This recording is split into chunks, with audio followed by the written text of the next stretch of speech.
Hey heroes, welcome back. I'm gonna do a sort of just the five biggest changes as from the story that we've sort of noticed so far in these first three episodes. I've rewatched them, and just sort of the biggest changes. Now, some of these, just because they're the biggest changes, I don't know that it's going to have major. I don't know that any of them are going to have really sort of any major impact to the overall story arc of the books coming to show.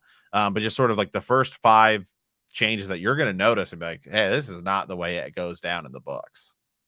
Right. Yeah. And again, these are just the five that we pulled out. I'm even as I'm sitting here thinking about honorable mentions, which we'll do at the end. We got a couple more, but yeah, these are five that we kind of pulled out that are just pretty big changes. And we've been seeing them in the comments, whether you like it or you don't like it. We want to bring it up to you.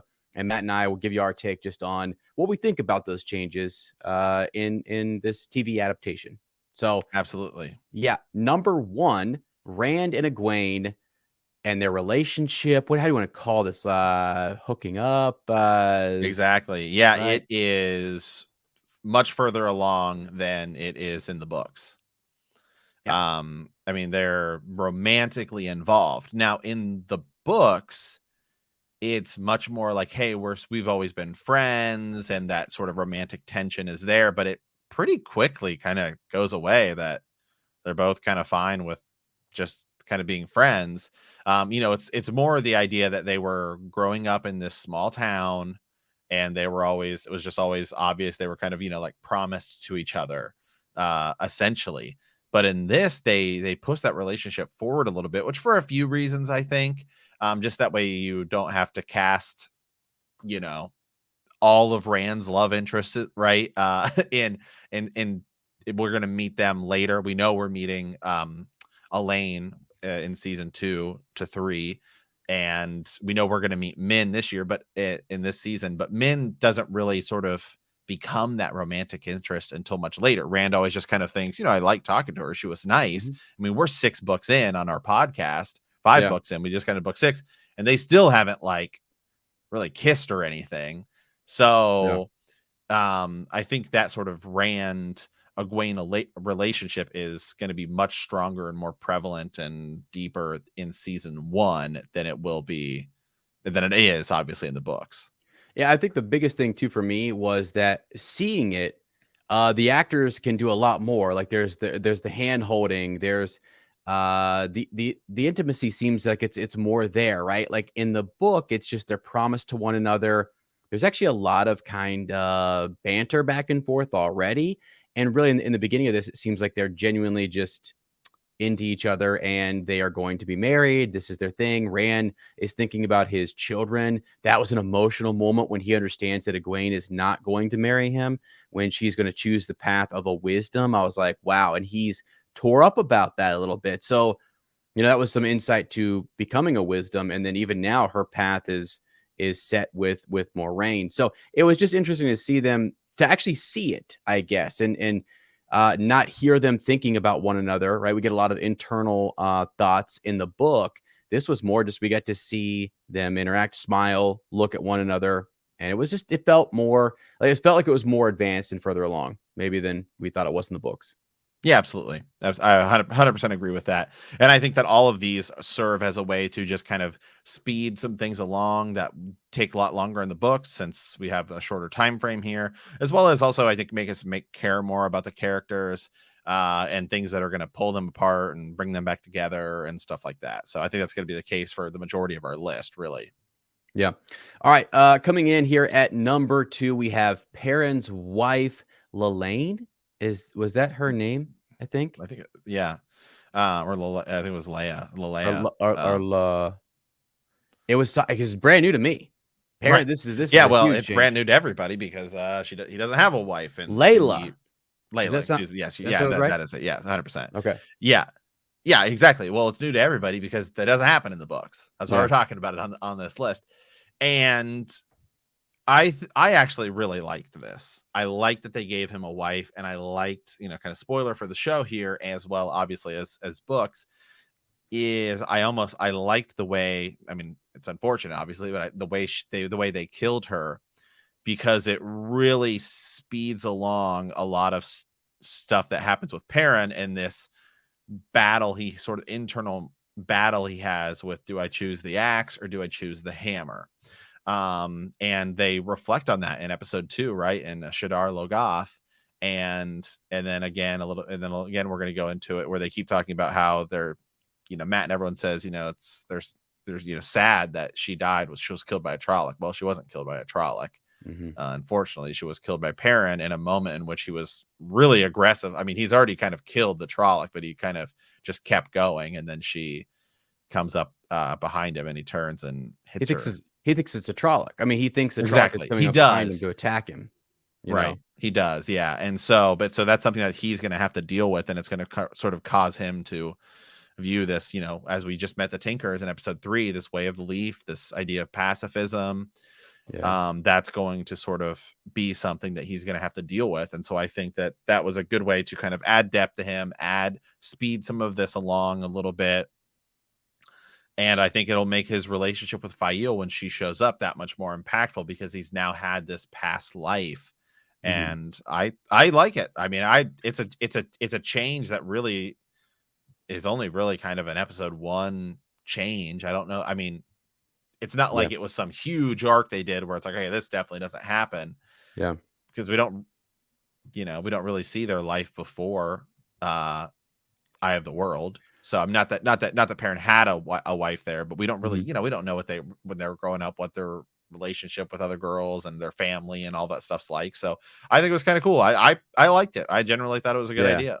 So so let me touch about on so 2 and 3 coming up here, like Perrin, and then we're going to get to Matt in a second.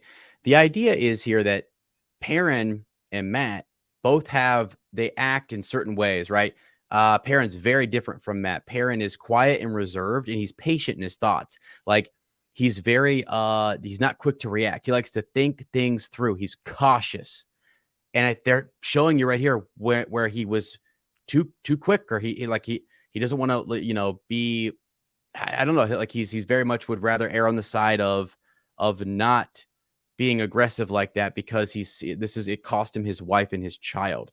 Like, they're trying to explain to you and show the audience why he has that demeanor. And it's a demeanor he has in the books, where he is just very reserved, takes his time, a slow, not a slow thinker, but just likes to really think about things and move slowly, because he was in a heated moment there. He thought a Trolloc was going to attack him, and then boom. So it affects him that way, and you can see him dealing with that as we move forward. So, okay, that leads us into number 3, Matt's family. So again, number 2 and 3 kind of go together here. Matt's family and the issue we have with his father openly, Matt, out in Emmons Field, just outside the Wine Spring Inn, acting messing around away. Messing around.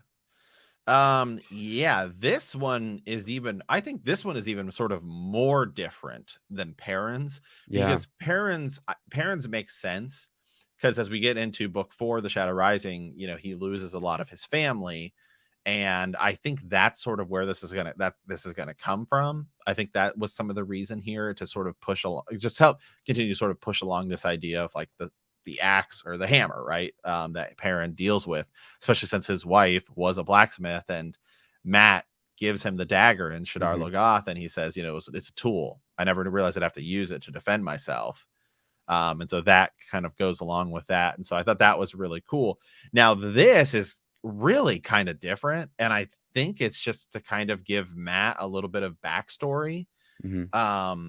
Because in the books, it's like Matt himself doesn't really become a character until, I don't know, like book 3, really, until after because we meet Matt the first time we meet him. He seems like the kind of the guy. He's he's in the bar talking to girls and all this stuff, and we see that right out the gate. Okay, but he's, I'd say, by far the most changed character.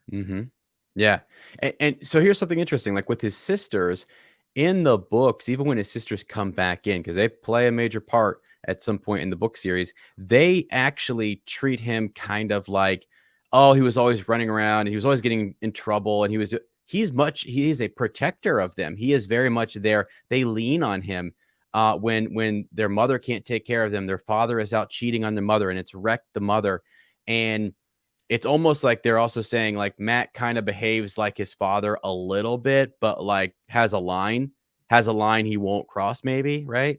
Uh, I don't know, man. It's I don't know what's all going to happen with that storyline there because Abel Cawthon later on is close with Tam, and they are. You've seen this when Perrin comes back to the two rivers. Like he's someone that the village kind of looks to and preparing for this attack and things. So he does he have a redemption arc? Is he just I don't know. That it was very different. That's the one I guess if I had to be like, wow, what Well, and stuff where we see him with Tom Maryland, right? And Tom steals his bag of his coin, and then he's gonna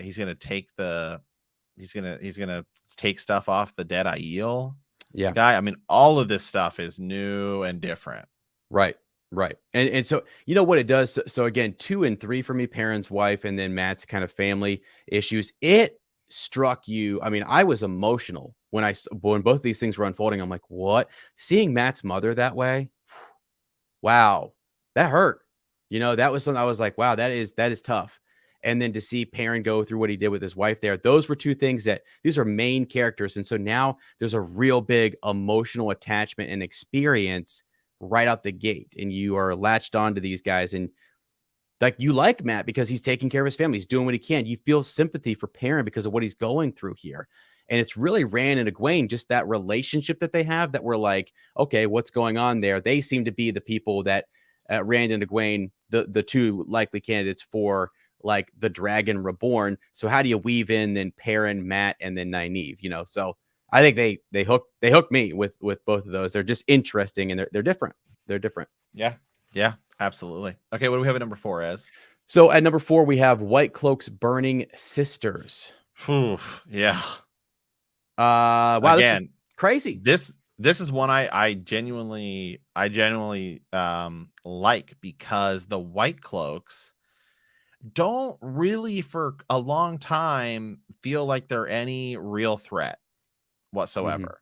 Mhm. They don't really feel that dangerous, and they have immediately made them in the show very dangerous and very dangerous, threatening. Okay, already hate them. Like already like just ready to see them burn.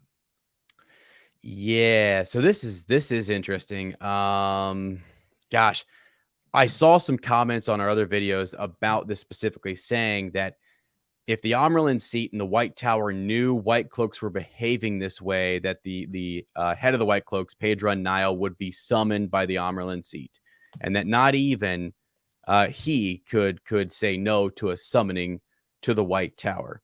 So I don't know about that, but what I do know is that they didn't seem like a threat. I felt the same way in the book. I really kind of like they're more of an annoyance. They're a threat to the commoner, but I didn't feel like again Moraine. She uses some tricks to get them out of Barillon and so on. They're looking for a witch that's there in the books, but the fact that they actually do kill Aes Sedai. Now, why? What's their justification? Is it that they're using? Is it just because they can use the power, or is it because they're members of the Black Ajah? Are they doing things? They're misusing their powers because then you had someone like Jeffrey Bornhold who said, "Seek out one of these sisters. Seek out one of these Aes Sedai who can heal you." When he's talking to Lady Moraine, because of her wound. So because right they know where the White Tower is. Like, why are the White Cloaks not going to the White Tower and just like going to war? Why aren't they going to war with them openly if they're killing every sister they find? They're questioning them, Matt, and finding them to be dark friends. You know what I mean? They're finding a reason to kill them.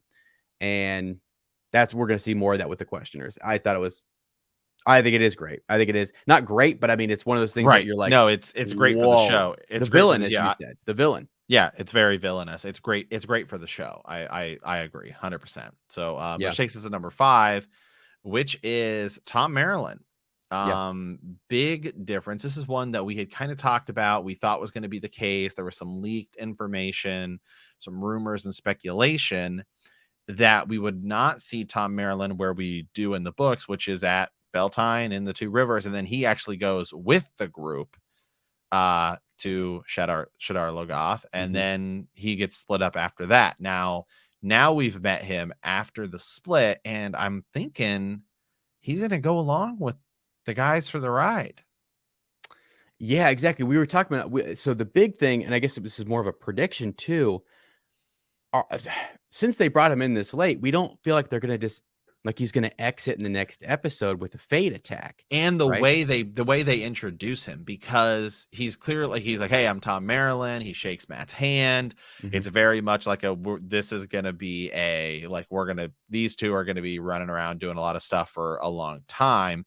The only thing I can think of is he gets separated, but it doesn't go the way in the books. Like in the books, you will almost believe he's dead. You're right, right, I mean, it's right, pretty obvious. It's pretty obvious he's not, right? But at least the way it's supposed to come across in the right, books is that Tom's dead.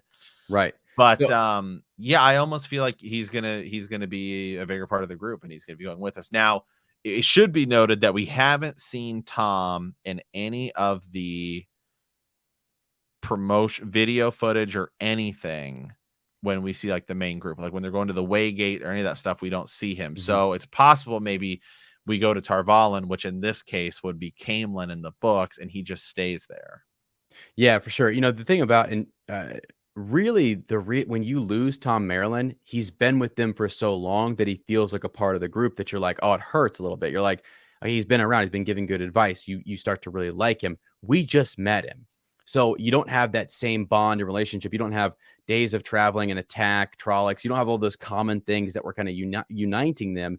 Now we're picking him up along the way. So it feels like to do that, he's got to stick around for a few more episodes before he were to exit or to stop or stay over, as you said, at Tarvalin. So that's probably I think that's what's going to happen. They're going to fight. He'll help them, get away. He already showed off his skill with his daggers and Yes. stuff with the kill on the Dark Friend, who, by the way, was no slouch with that sword and had Yeah. Rand completely pinned up. You know what I mean? So Yeah, yeah, absolutely. So, different. any quick honorable mentions here? Yeah, just quickly, I want to mention these because I know folks, you can talk about them down in the comments. The whole Fort Taviran situation was different. Nynaeve again being taken the way that she was, and then her entry back in was interesting. The possibility of a female dragon, and then overall just skipping Camelin were some of the honorable mentions for us, I guess. Just things that were slightly different. Yeah, and I would go off of that, and I would agree 100%. And then I think we see Logain at the end of episode 3, and I think it's pretty obvious, even though we haven't seen it yet, we've seen it in the trailers, that Logain's story is going to be totally different. Yeah, totally different. And I can't wait for that. So that's cool. We saw something with the Red Aja too at the beginning. The very right out the gate, we see them gentle a man, and that you saw it out the gate. You saw what can happen and the power that they have. So that was also needs to be thrown in here for honorable mention. But Yeah, friends, I mean, what if Logain doesn't get gentled? holy smokes. I mean, that's the thing. They can make some changes here, man. They can absolutely make some changes to this. I feel like they'll still do that, but I mean, something different is going to happen with his character because they're moving so much of his plot forward that I expect a lot more, not a lot more changes, but some. Once they start down that path with Logain, you got to see it through. You just have to see it through. So they've made a big decision with him. We'll see. But friends, leave us a comment down below. What were some of the things that you thought were the biggest changes from the book to the TV series in these first 3 episodes? Leave that comment down below. Please like, please subscribe. And remember that the grave is no bar to our call.